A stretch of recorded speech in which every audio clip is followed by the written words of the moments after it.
একটা সত্যি কথা বলতে গিয়ে সবাই মিলে আমাকে এভাবে অ্যাটাক করবে আমি তো ভাবতেই পারিনি। যত দিন দরদি আলেম মাওলানা মুফতি পীর সাহেব এই সমস্ত মানুষজন ফেসবুক ইউটিউব টিকটক এই সমস্ত জায়গা ছাড়া আর কোথাও দেখা মেলে না, জানেন তো। হ্যালো এভরিওয়ান, আসসালামু আলাইকুম। কি অবস্থা সবার? সবাই কেমন আছেন? আমি তো আলহামদুলিল্লাহ ভালো। নতুন দিনে নতুন আরো একটি ভিডিও দেখার জন্য সবাইকে ওয়েলকাম জানাচ্ছি। বেশ অনেকদিন আগের একটা ভিডিও হলেও আজকে আপনাদের সঙ্গে শেয়ার করতেছে। ভিডিও এখন আর এডিটও করতে মন চায় না আর ছাড়তেও মন চায় না, তবু আজকে একটা ভিডিও এডিট করে আপনাদের সামনে প্রেজেন্ট করলাম। এই কথা বলার জন্য আজকের ভিডিওটা এডিট করা।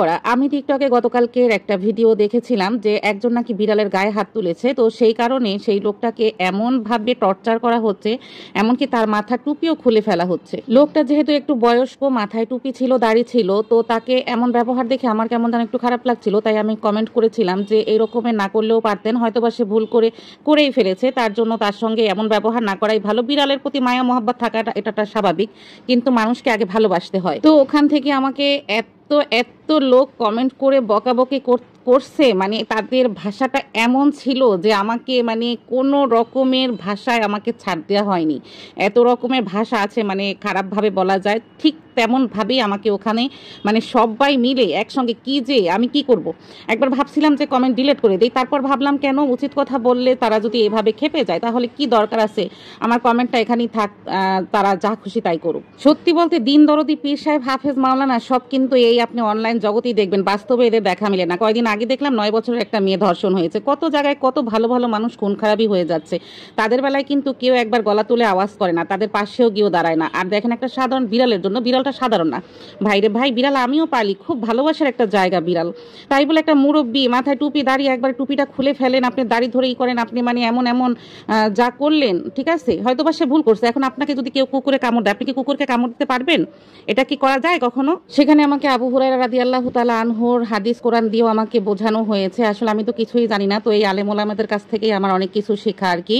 তো সৃষ্টির সেরা জীব হলো মানুষ, সেই মানুষ নাকি একবারে তুচ্ছতা ছিল। এখানে বিড়ালের প্রাধান্যতা অনেক বেশি দেওয়া হয়েছে মানুষের তুলনায়।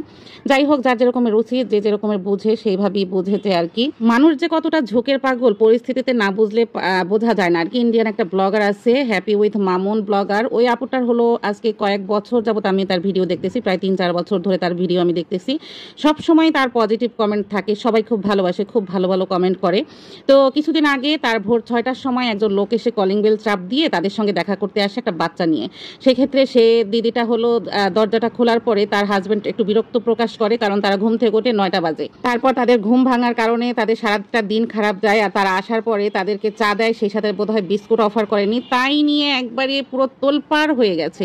তার হলো সাবস্ক্রাইবার ছিল 4 লাখ, ওখান থেকে অনেকে বয়কট করে তার কিছু সাবস্ক্রাইবও কমে গেছে, অনেকে অনেক রকমের রোস্টিং ভিডিও করেছে তাকে নিয়ে। তো আমি এতটুকুই বুঝলাম, হাতি যখন আসলে যে বলে না যে হাতি যখন গর্তে পড়ে তখন চামচিকেও লাথি মারে, ঠিক সেই রকমের একটা বিষয় এখানে বোঝা গেল। যে দেখেন তো, এতদিন যখন সে ভালো ভালো ভিডিওগুলো ছাড়ছিল সবাই কিন্তু ভালো ভালো কমেন্ট করছিল, জাস্ট এতটুকু। এই কথাটাও কিন্তু ওই দিদি এসেই একটা ভিডিওতে বলছে যে আপনারা আসলে আমার বাসায় এভাবে কেউ আসবেন না।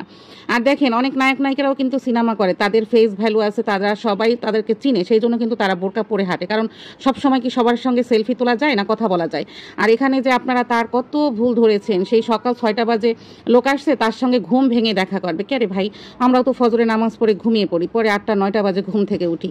সেই সকাল 6টা বাজে আসার পরে কাউকে একেবারে অতিথি আপ্যায়ন করা সম্ভব না, আমরাও মানুষ, এটা বুঝতে হবে। আর সে একজন ভাইরাল ইউটিউবার বলে সে যে একজন রোবট, এটা কিন্তু ঠিক না। তো এই জগতে আসলে আসার পরে অনেক কিছুই শিখেছি। মানুষ যদি একটু খুঁত পায় না, তাহলে আপনাকে এক চুল পরিমাণও ছাড় দিবে না। যখন আপনার ভালো সময় যাবে তখন তারা কমেন্টে আপনাকে ভালোবাসার বন্যা বইয়ে দেবে, আর একটু খুঁত পাইলে একবারে কমেন্টে ধুয়ে দেবে, রোস্টিং ভিডিও করা শুরু করবে, ইত্যাদি ইত্যাদি আরো কত কি। যাই হোক, অনেক তো কথা হলো, আর কথা বলতে বলতে আমার রান্না বান্না কিন্তু শেষ হয়ে গেছে। আমি কাঁচা টমেটোর ভর্তা করেছিলাম, সিম ফুলকপির তরকারি করেছিলাম, চিংড়ি দিয়ে পালং শাক করেছিলাম। এই যে ভর্তা নিয়ে আর শাক নিয়ে আমি খেতে বসে পড়েছি। তো এই ছিল আমার আজকে শেয়ারিং। এবার আপনারাও যদি আমার ভুল ত্রুটিগুলো পান কমেন্টে জানিয়ে যাবেন। তো আজকের মতো এখানেই বিদায় নেব, কথা হবে নেক্সট কোনো ভিডিওতে ইনশাআল্লাহ। আজকের মতো আল্লাহ হাফেজ।